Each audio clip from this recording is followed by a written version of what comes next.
isa sa mga pangarap po ni Bobet ay matutupad. Yung pangarap na nagdala po sa kanya sa Maynila at iwan ang kanyang pamilya rito sa Davao.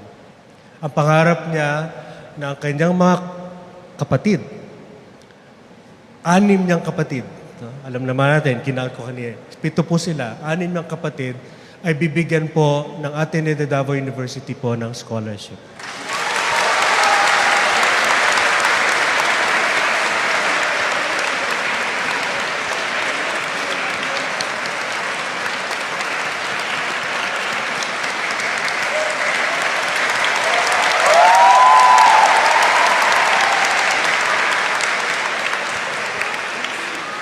Handa rin pong tumulong ibang Ateneo tulad ng Xavier University sa Cagayan de Oro. Pero sabi po ni Mama, dito na lang po sa Davao, mas malapit po sa Agusan.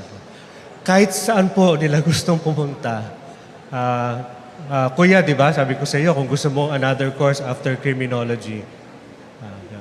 So pagdasal, tuloy po natin ang pagdarasal sa pamilya po ni Bobet. Parang pangarap po ni Bobet sa kanyang pamilya ay matupad.